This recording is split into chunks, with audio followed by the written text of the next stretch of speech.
Liana Melina Malekosa, NIM 1907010097. Di sini saya akan menjelaskan mengenai malaria. Yang pertama itu definisi malaria.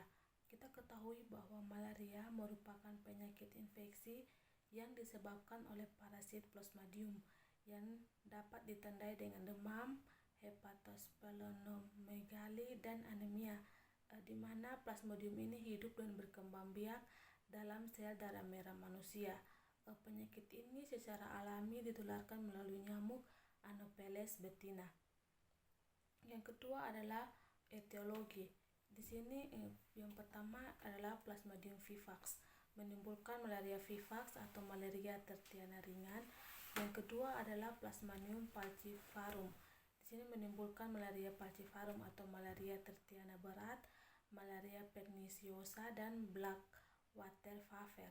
Yang ketiga adalah Plasmodium malariae, dapat menimbulkan malaria quartana. Yang keempat adalah Plasmodium ovale, dapat menimbulkan malaria ovale infeksi. Di sini infeksi dengan dua cara, yaitu secara alami melalui vektor dan induksi melalui transfusi darah atau suntikan. Yang berikut adalah vektor malaria.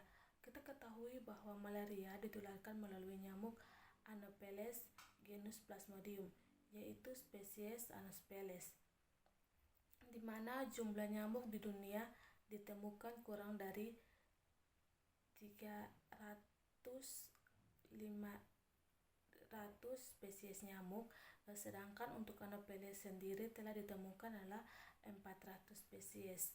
80 spesies diantaranya terbukti sebagai vektor malaria dan 24 diantaranya ditemukan di Indonesia, di mana semua vektor tersebut hidup sesuai dengan kondisi ekologi setempat. Antara lain ada nyamuk yang hidup di air payau pada tingkat salinitas tertentu. Ada juga nyamuk yang hidup di sawah, di air bersih di pegunungan, genangan air yang terkena sinar matahari. Yang berikutnya adalah siklus hidup. Kita ketahui bahwa siklus hidup Plasmodium itu terdiri dari dua, yaitu siklus hidup sporogoni atau siklus seksual yang terjadi pada nyamuk dan siklus schizone atau siklus aseksual yang terdapat pada manusia. Yang berikut adalah tanda dan gejala.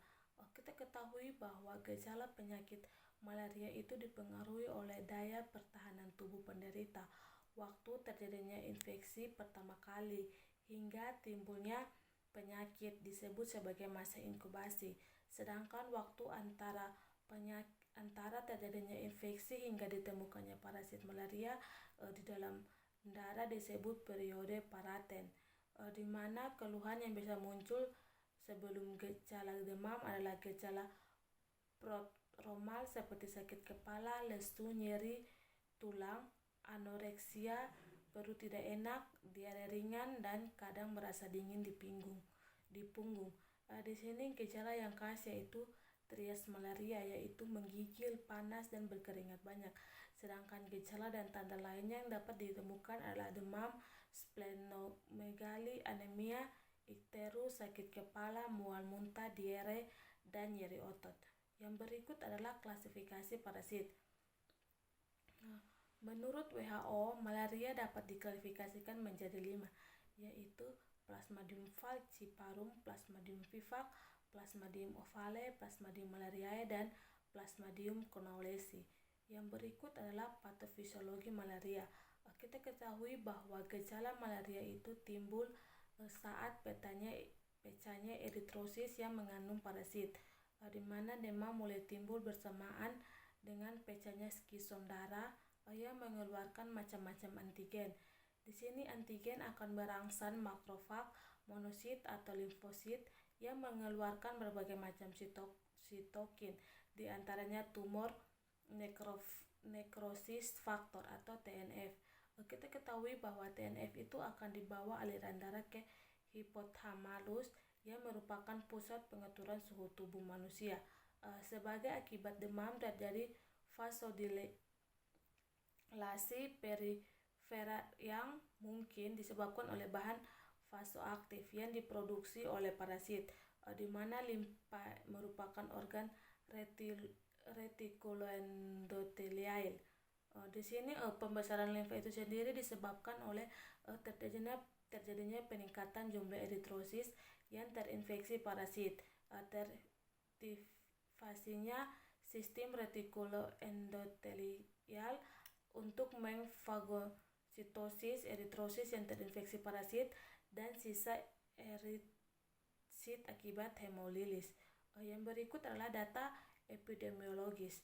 Kita ketahui bahwa menurut Kemenkes, total kasus malaria di Indonesia mencapai 94.610 kasus pada tahun 2021, di mana kasus malaria pada tahun 2001 itu sudah turun sebanyak 58,2% dibandingkan pada tahun-tahun sebelumnya bisa mencapai 226.364 kasus.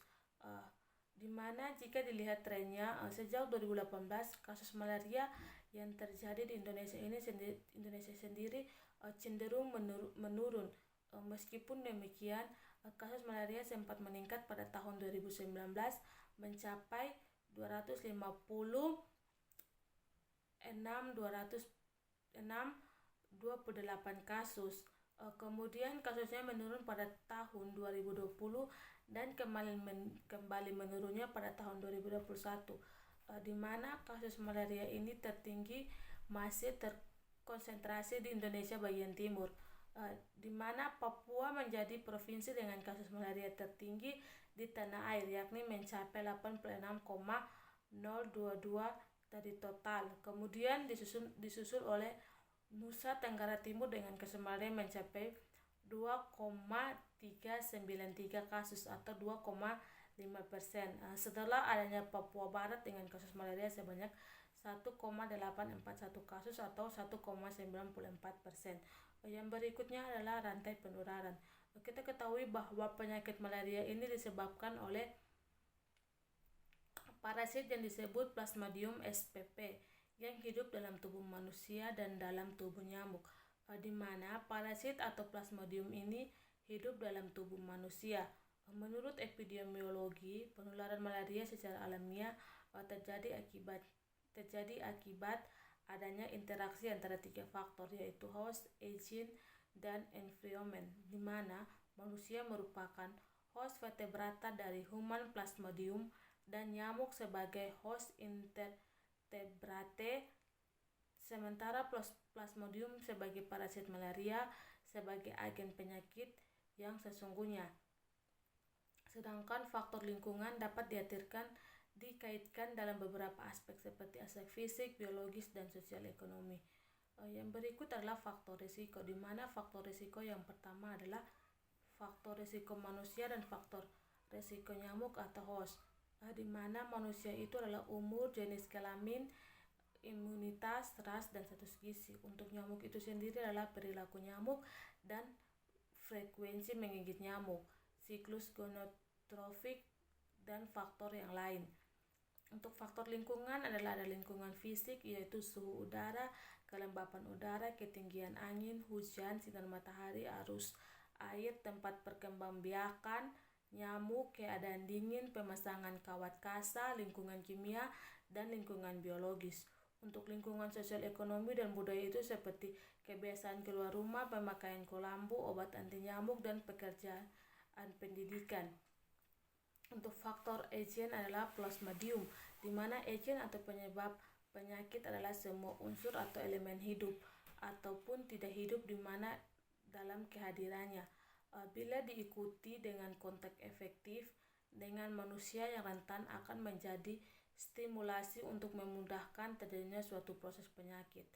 Yang berikut adalah upaya pencegahan dan pengendalian malaria. Yang pertama dengan mencegah gigitan vektor, yaitu membunuh nyamuk dengan insektida, tidur menggunakan kelambu, menghilangkan kesempatan nyamuk berkembang biak. Untuk yang berikut adalah kemoprofilaksis atau bertujuan untuk mengurangi resiko terinfeksinya malaria, dan apabila terinfeksi gejala klinisnya tidak berat, obat malaria yang dipakai adalah doxycycline dan chloroquine. Sekian dan terima kasih.